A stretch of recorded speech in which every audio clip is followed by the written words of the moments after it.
30 মে 2025 ইংরেজি পর্যন্ত প্রতি রবিবার থেকে সকাল 9টা থেকে সন্ধ্যা 6টা পর্যন্ত ঢাকা উত্তর সিটি কর্পোরেশন মহাখালীস্থ অঞ্চল 3-এর আঞ্চলিক কার্যালয়ের সম্মুখে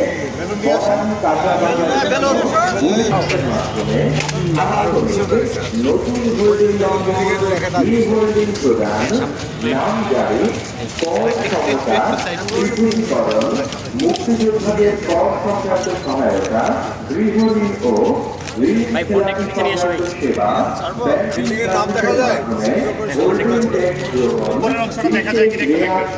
সহ ব্যক্তি পৌরকর ডাটাগঞ্জে আকর্ষণীয় উপহার প্রদান করা হবে।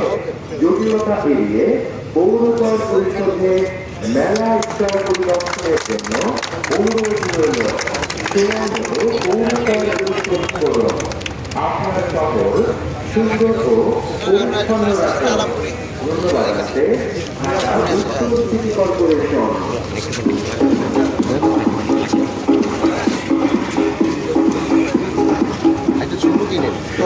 নগরবাসী আসসালামু আলাইকুম। মেলা মেলা মেলা আপনাদের সকলকে জানানো যাচ্ছে যে আগামী 11 মে হতে 30 মে 2025 পর্যন্ত প্রতি রবিবার থেকে বৃহস্পতিবার বেলা 3টা থেকে রাত 8টা পর্যন্ত এবং প্রতি শনিবার সকাল 9টা থেকে সন্ধ্যা 6টা পর্যন্ত ঢাকা উত্তর সিটি কর্পোরেশন মহাখালীস্থ অঞ্চল 3-এর আঞ্চলিক কার্যালয়ের সম্মুখে বনানী কাঁচা বাজারস্থ 19 নং ওয়ার্ড কার্যালয় এবং মধুবাগ কমিউনিটি সেন্টারে মেলা অনুষ্ঠিত হবে। উক্ত মেলায় সম্মানিত করদাতাদের ওয়ান স্টপ সার্ভিসের মাধ্যমে তাৎক্ষণিক নতুন নম্বর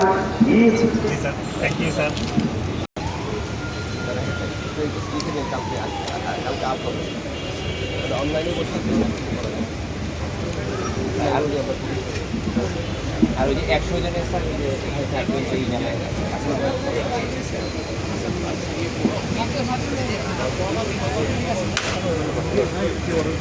অলরেডি স্যার এই যে ওনারা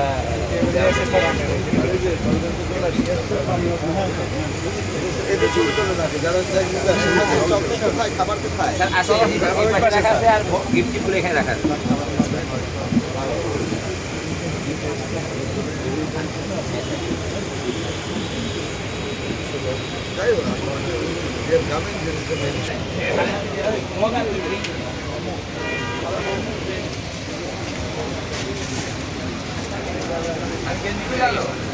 ট্যাক্স পেমেন্ট করে সবাইকে পাঠাতে দেখলে গিফট খাওয়ার জন্য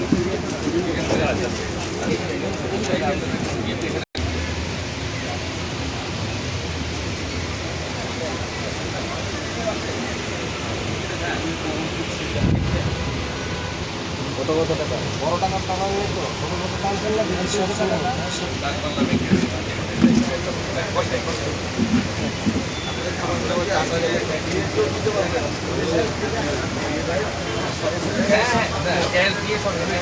বাইকে আছে পেমেন্ট হয়ে যাবে এবং এখান থেকে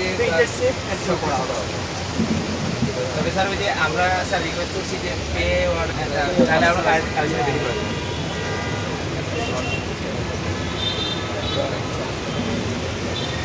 স্যার আজকে তো স্যার আগামী দিন থেকে স্যার এটা হবে।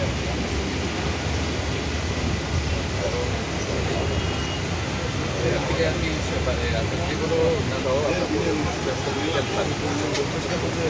প্রত্যেকটা দিয়ে এবং এটা এবং আমাদের এই ডানপাল্লা কিন্তু রকেট আমাদের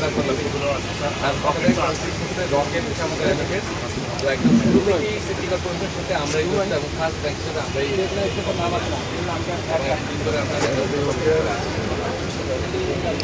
স্যার স্থানীয় সরকারের সময় থেকে এটার সাথে আছে।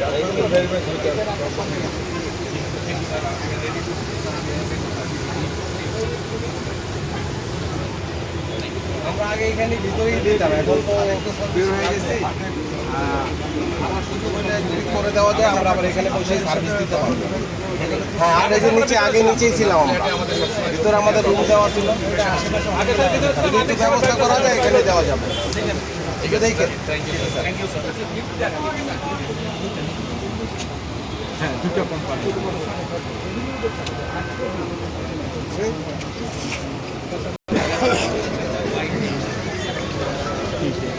হয়ে গেছে।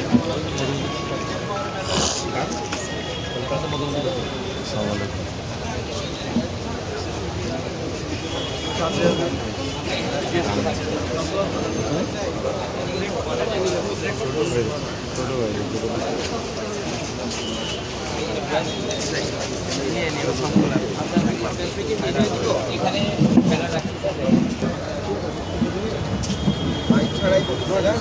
মাইক আছে স্যার, মাইক আছে।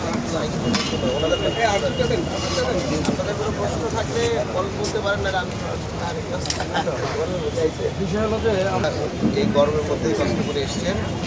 আমরা 20 দিন ব্যাপী এই মেলাটি করছি। এর বড় কারণ হচ্ছে এরপরে জুলাইতে তো আমরা এখন এক ধরনের রেগুলার কালেকশন পাই। তো আমরা জুলাই পরবর্তীতে যে পরিমাণ ক্ষয়ক্ষতি হয়েছে পুরো শহরে, সেই শহরকে নতুন করে রিকনস্ট্রাক্ট করতে কিন্তু অনেক অনেক প্ল্যান করতে হচ্ছে।